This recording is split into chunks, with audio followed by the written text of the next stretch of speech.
Have you ever wondered whether $10 million and a prestigious golden Oscar statue are enough to buy back a shattered childhood? We still always worship Joan Crawford as the absolute reigning queen of Hollywood's golden era, the woman who possessed dazzling royal power and the ultimate privileges of the film capital.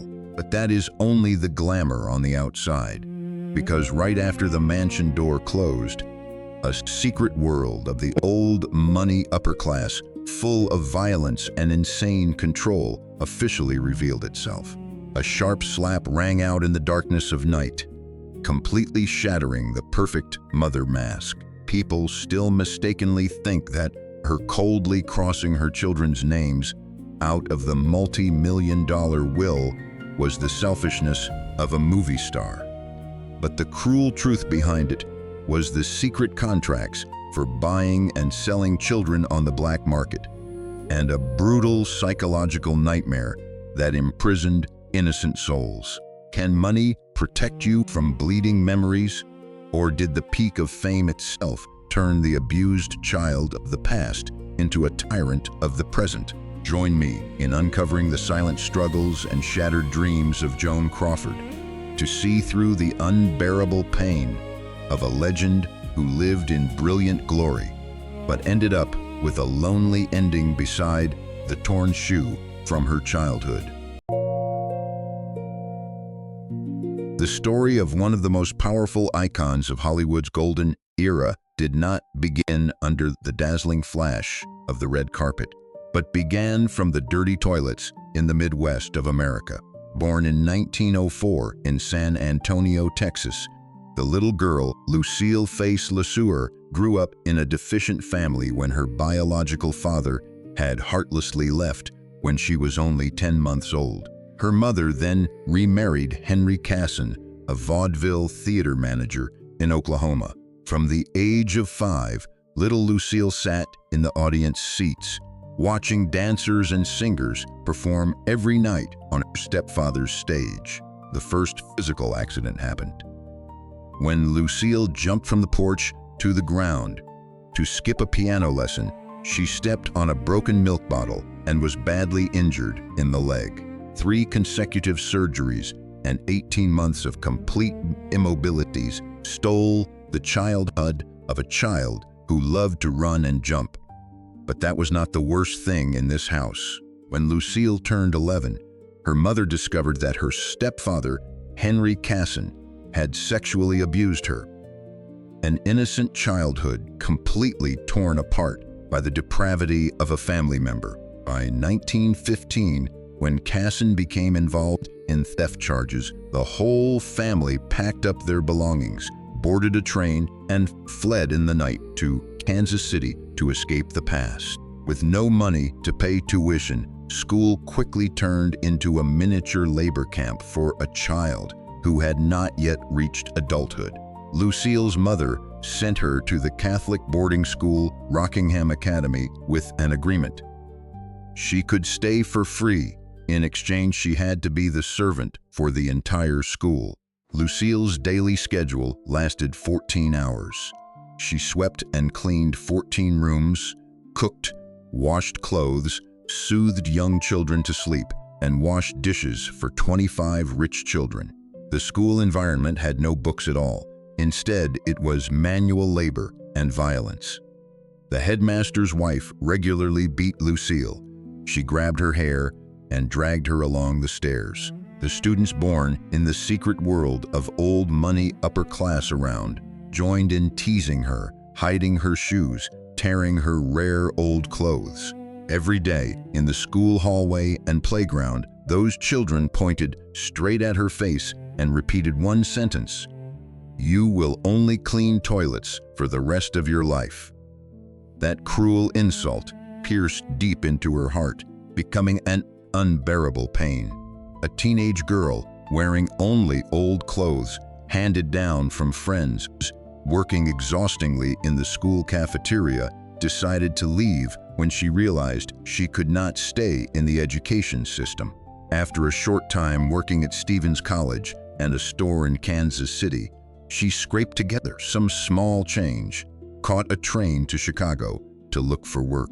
At this point, the only skill she had was dance moves she taught herself by secretly watching the rich classmates in boarding school. In Chicago, the young girl performed frantically in cheap bars, vaudeville stages from Detroit to Philadelphia. A stage manager discovered her and brought her to New York. At Club Richmond, she danced continuously from midnight until 7 o'clock the next morning, every day of the week except Monday. That exhausting work intensity caused the Texas-born girl to lose weight rapidly, dropping from 65 kilograms to a slender figure, while turning her into an extremely skilled dancer in the Charleston and Black Bottom dances. Physical exhaustion in exchange for fiery dance steps under the nightlights. Right on a performance night on a Broadway stage, a film producer accidentally opened the door that would change the entire history of American cinema. Harry Rapf, a producer for the giant Metro-Goldwyn-Mayer studio, sat in the audience and saw Lucille dancing. Immediately, he sent her a message about a film contract with a salary of $75 a week. This was an enormous amount for a vaudeville dancer. In February 1925, the 21-year-old girl hurriedly borrowed $400 for travel expenses and boarded a cross-country train straight to Los Angeles. The film capital was calling, opening the first chapter of a wild dream. Setting foot in the film capital, the reality behind the glittering footage was a completely different hand-to-mouth life. The studio did not immediately give her any named roles on screen. In the beginning, she appeared as a body double for the leading actress Norma Shearer, with her back to the camera and her face completely hidden. She rented a cheap boarding room in the Echo Park area, sharing one bathroom with 6 other women. Every day, she ate only one single meal to save every penny. Hollywood was not short of beautiful young girls coming to seek opportunities, and Lucille carried out a self-promotion campaign by entering dance competitions at hotels and piers in Hollywood, winning more than 100 championship trophies. The crowns from cheap dance halls could not fill her hungry stomach. The name Lucille Lesueur was officially killed off through a contest in a magazine to make way for the birth of a box office legend. The studio's publicity head complained that Lesueur sounded like the word sewer, completely unsuitable for printing on theater marquees. They organized the Name the Star contest in Movie Weekly magazine, and a reader from New York sent in the winning name, Joan Crawford. She herself hated the name intensely because it sounded like crayfish. Nevertheless, the studio paid the person who suggested the name $500, and from 1926 onward, all records of Lucille were completely erased. The film industry only referred to the actress Joan Crawford. The old identity was wiped out. A new life was officially reborn from the ashes. At exactly 5:30 every morning, when the entire film studio was still dark, one figure would always quietly appear in a dark corner. That was how Joan Crawford turned herself into an A-list superstar. She voluntarily arrived at the studio 1 hour earlier than everyone else. Even when she had no scenes to shoot, she would sit silently on a chair in an obscure corner, her eyes never leaving the top stars of the time, such as Greta Garbo or Norma Shearer. She used pen and paper to note down how they walked, how they smiled and talked, how they dressed and put in front of the camera.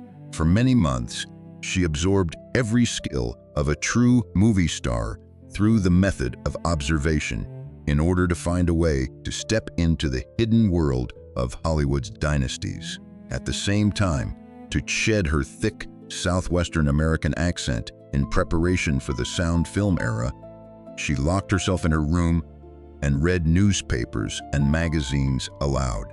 whenever she encountered any difficult-to-pronounce word in the dictionary. She repeated it 15 times until her pronunciation was perfect.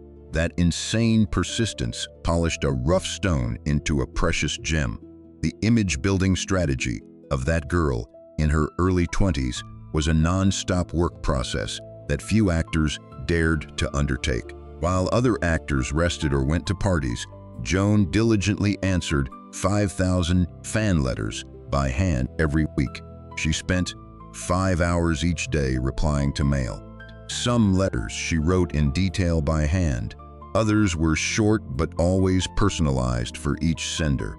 Her constant presence in the press and her skill at connecting directly with the public created momentum for the explosion. In 1928, when she landed the lead role in the film Our Dancing Daughters, she immediately became a nationwide phenomenon, the symbol of the modern lifestyle in the glamorous golden era.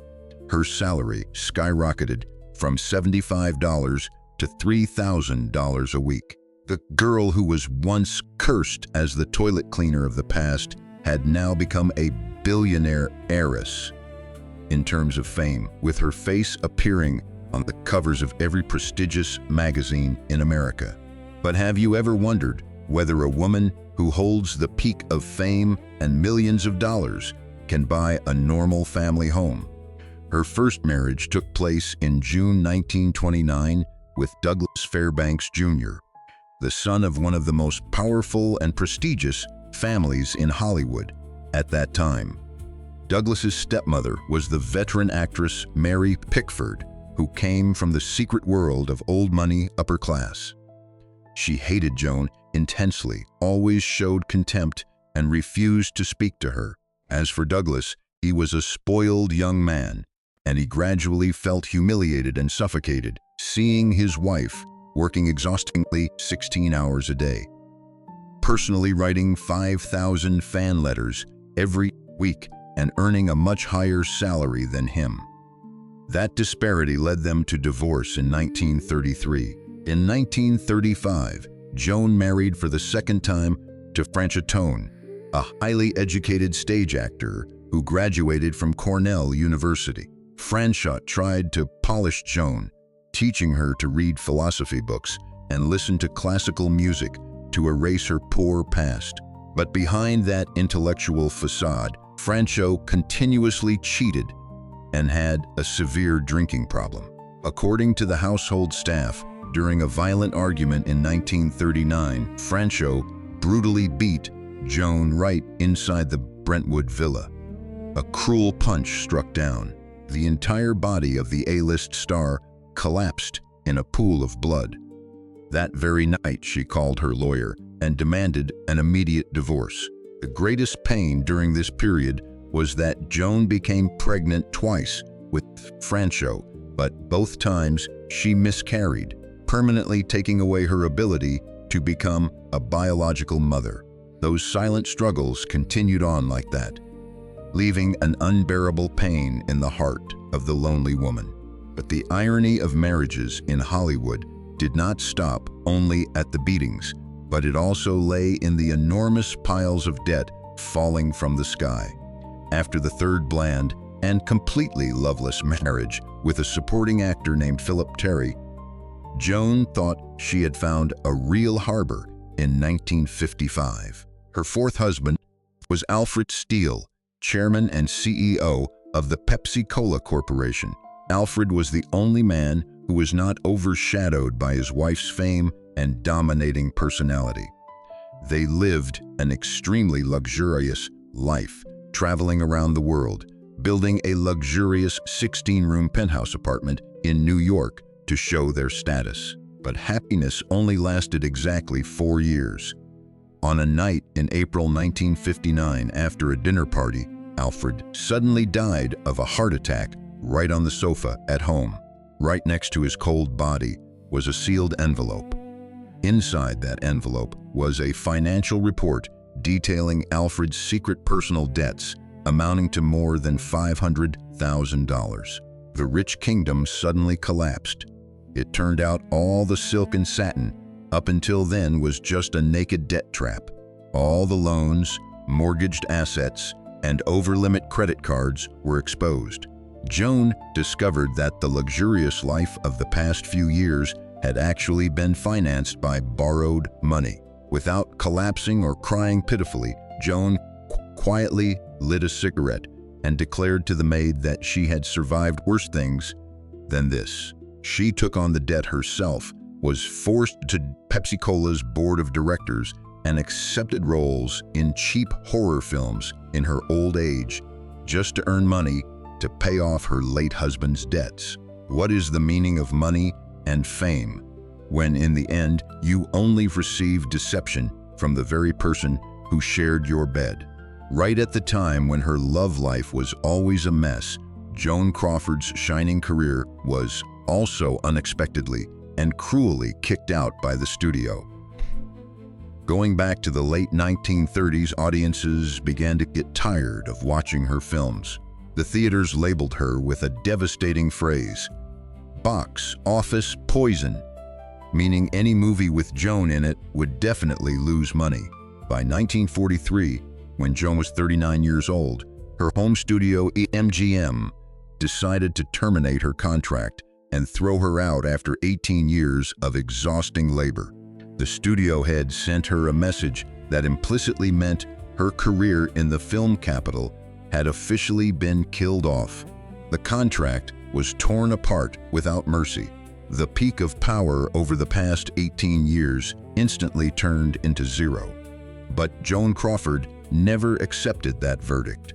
That very week, she personally went knocking on doors and signed a contract with rival studio Warner Bros., accepting a much lower salary and taking supporting roles that other stars looked down on. She patiently waited and fought hard to win the lead role in the 1945 film Mildred Pierce, the story of a divorced mother who sacrificed everything for her ungrateful daughter. Director Michael Curtiz initially strongly opposed choosing Joan and forced her to do a screen test.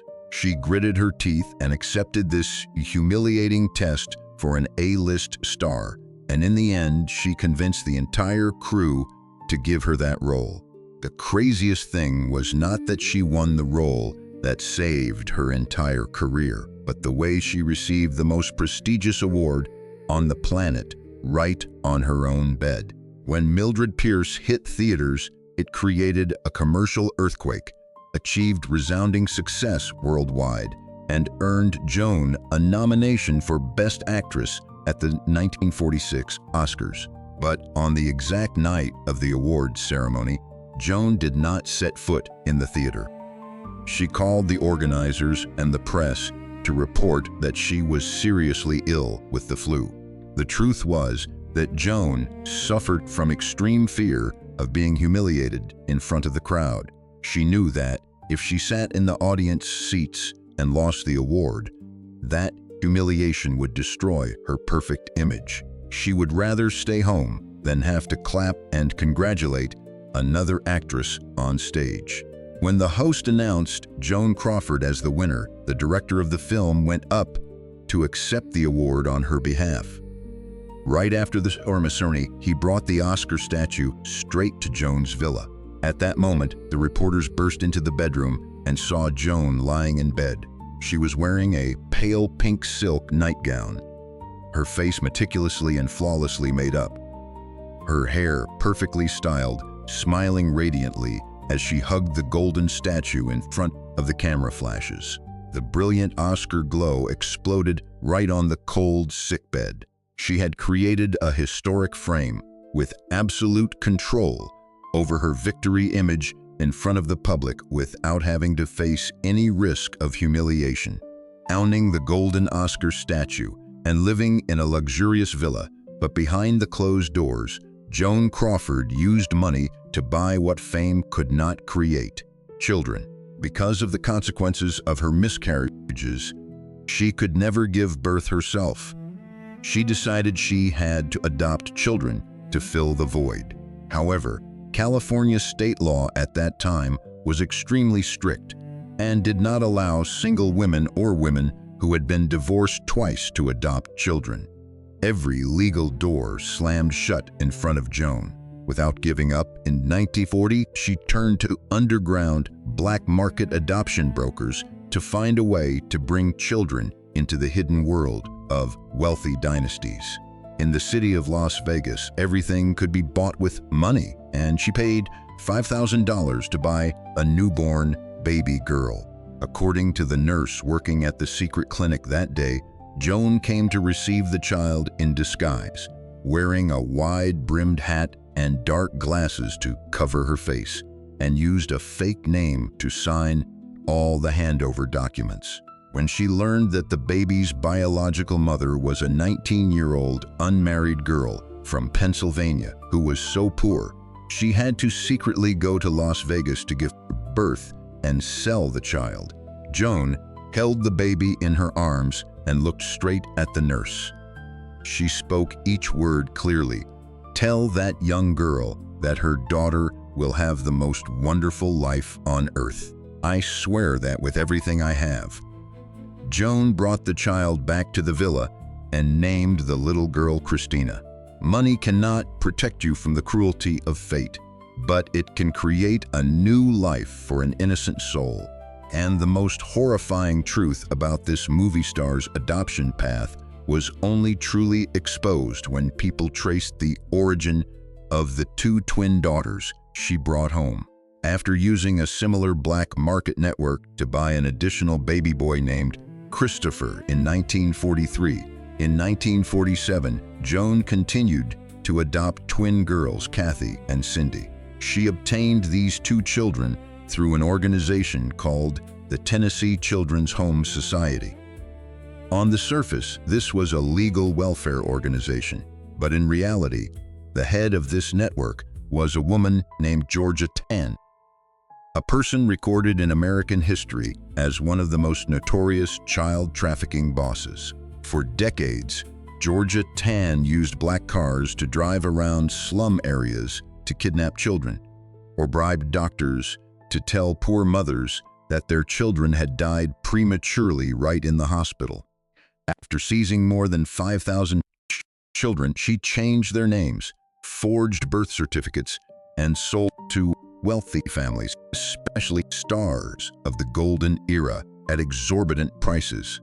The biological mother of the twins, Kathy and Cindy, was a 21-year-old girl who had been abandoned by her husband and died of kidney failure just 7 days after giving birth in the hospital.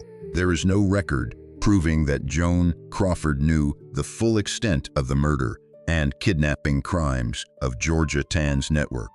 But she certainly knew she was circumventing the law and paying money to buy people. She brought the 4 children home, dressed them in the most expensive designer clothes, continuously took photos for magazine covers to build the image of a wonderfully devoted mother, creating glamour on the outside but full of tragedy underneath.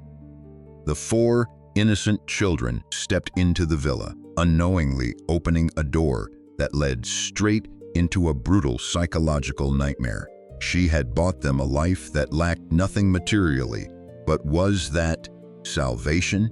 Or was it precisely the beginning of shattered dreams that eventually led to a lonely ending? The truth about this silver screen star's life as a mother was nothing like the radiant smiles in front of the camera lens. In reality, daily life inside the house was completely dominated by her habit of drinking 1 to 2 bottles of vodka every day. Along with the burning alcohol was an excessive obsession with cleanliness and the habit of controlling everything around her. She set extremely strict rules about arranging things in the house. Shoes had to be polished perfectly. Beds had to be made without a single wrinkle. The peak of this insane control was the incident involving the metal clothes hangers.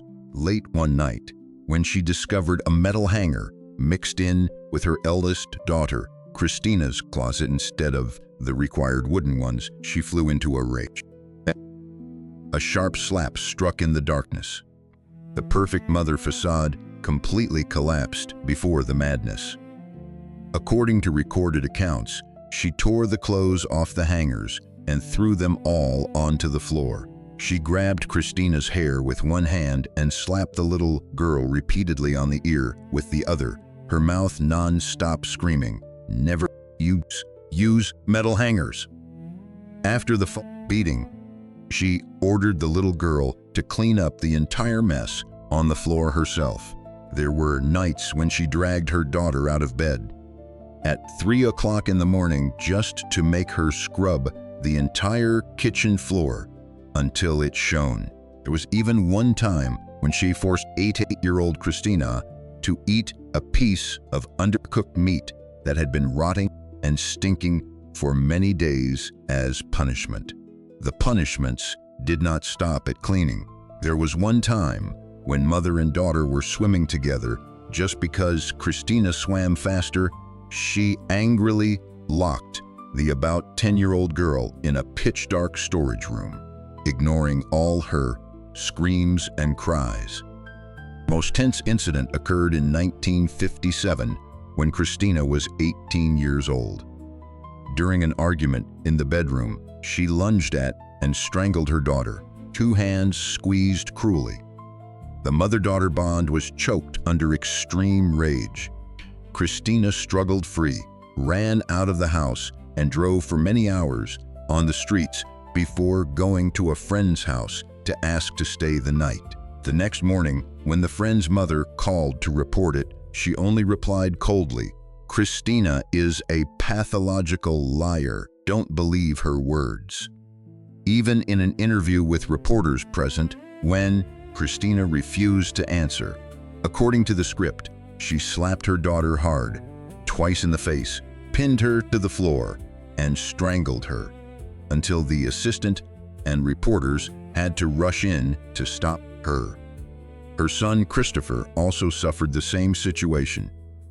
He was tied tightly to the bed every night with a set of straps so he could not freely leave the bed. The curses from the world had never made her submit, but she herself used violence to sow unbearable pain upon her own children. But the most horrifying and incomprehensible thing about this entire story does not lie in the beatings in the darkness of night, but in this: the same mother, eating at the same table, but the children in that house lived in 2 completely opposite worlds. While the 2 older children, Christina and Christopher, continuously spoke about the acts of violence, the pair of twins, Kathy and Cindy, who were adopted in 1947, had a completely different experience. For the 2 youngest daughters, their childhood was filled with happy memories, discipline, and completely free of beatings. Kathy often recounted Halloween days when their mother carried each twin on one hip, taking them trick-or-treating from house to house of the famous neighbors. Their family often took long trips in the station wagon to the forests in Northern California, with the 2 twin girls lying in homemade cribs securely fastened in the back seat, accompanied by a poodle. In the evenings, she would often read poems aloud and read Mary Poppins stories to the children until they fell asleep. She even wore neatly tailored outfits, stepped out onto the empty lawn to play catch with a football with her children. In interviews over the following 40 years, Kathy repeatedly affirmed that their mother was a strict, disciplined mother who made the children pull weeds in the garden, clean their bedrooms, wash dishes themselves, and take regular naps, but she never lost her temper or committed violent acts like what their older sister Christina described. This contrast makes people wonder what secret struggles she was hiding behind the doors of the secret world of old money upper class in Hollywood. The contradiction in this treatment was so great that it led to intense legal battles between the children themselves when they grew up. In 1998, when Christina participated in a book tour to promote the book she wrote about her mother, she publicly declared that Kathy and Cindy were not biological twin sisters, and that their adoption was completely illegal.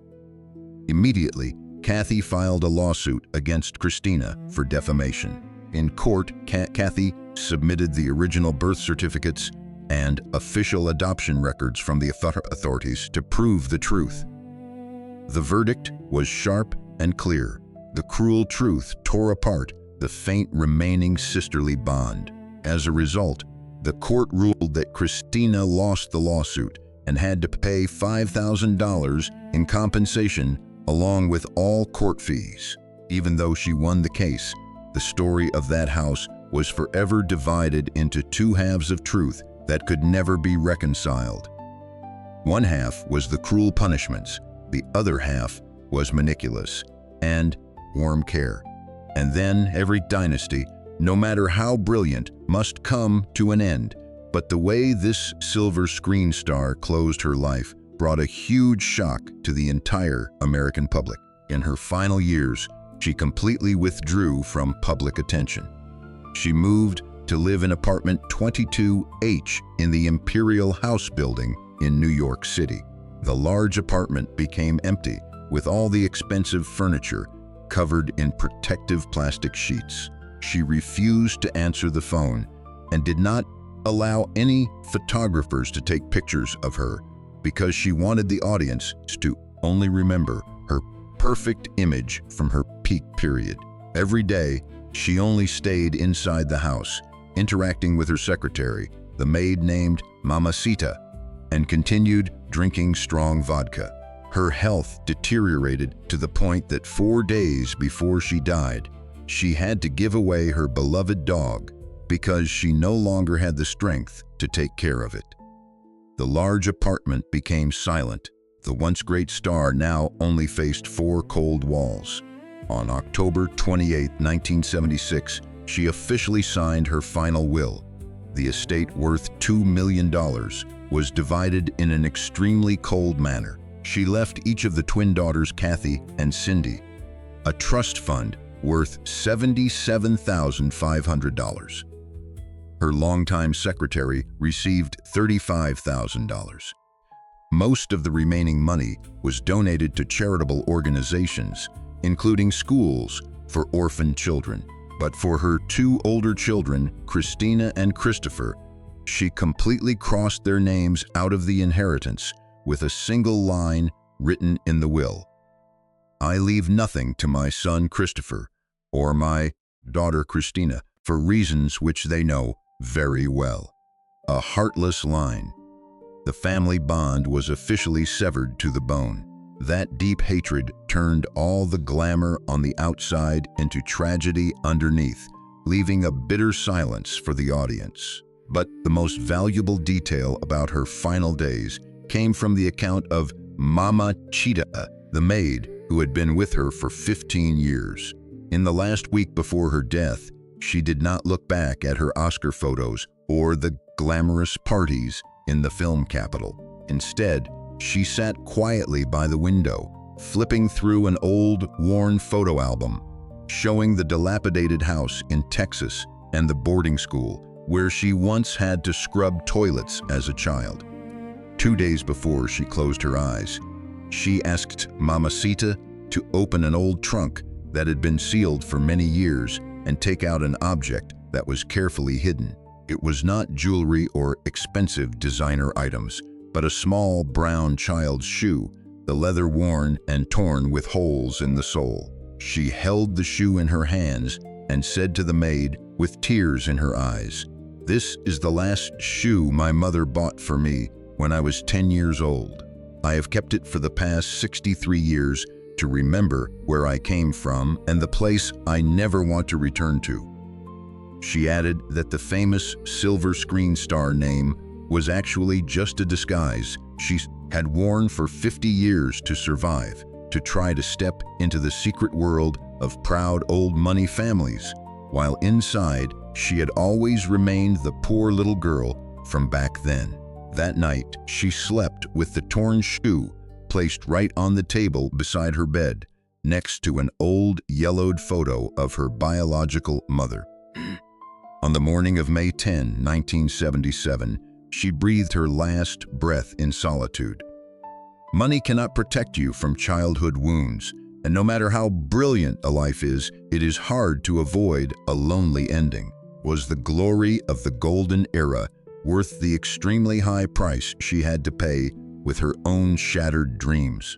The life of Joan Crawford, even to this day, remains one of the most difficult secrets of Hollywood's upper class to decode, because it is forever divided into two halves of painfully opposing truths.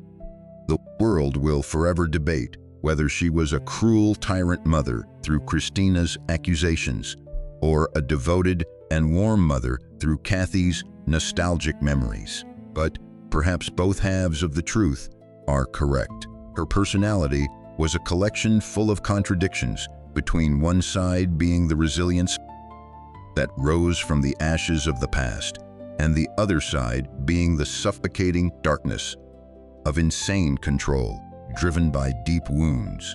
She paid the price of privilege with absolute loneliness in old age, imprisoning herself behind four closed walls, covering every piece of furniture with plastic sheets just to protect a flawless, angelic image in front of the public.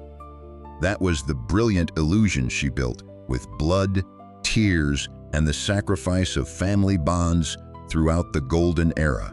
Money and fame could take a little girl who once cleaned toilets to the peak of glory, turning her into a billionaire heiress in terms of power. But all that wealth was completely powerless to save her from a lonely ending in a cold New York apartment. Joan Crawford lived and died like a true movie star, controlling her image until her very last breath. She accepted taking the secrets of the upper class to the grave, leaving shattered dreams and family hatreds for the world to judge. When her last breath was drawn beside the torn 10-year-old shoe and the yellowed photo of her biological mother, the half-century-long movie star disguise finally fell away. The halo receded, returning the poor little girl from back then to the other world. A sad ending, but the only release for a soul that had never been healed. What do you think about the two halves of truth in Joan Crawford's life? Full of glamour on the outside, but tragedy underneath. Was her harshness blameworthy or pitiable for a child who suffered abuse from early childhood? Please leave your opinion in the comment section below to discuss together with those who share a passion for classic cinema. If these thought-provoking inner dark corners have touched your emotions, don't forget to like the video, share it, and subscribe to the channel. Please turn on the notification bell so you don't miss the next profound and delicate biography journeys about the secret world of old money upper class. Thank you for listening. See you in the next videos.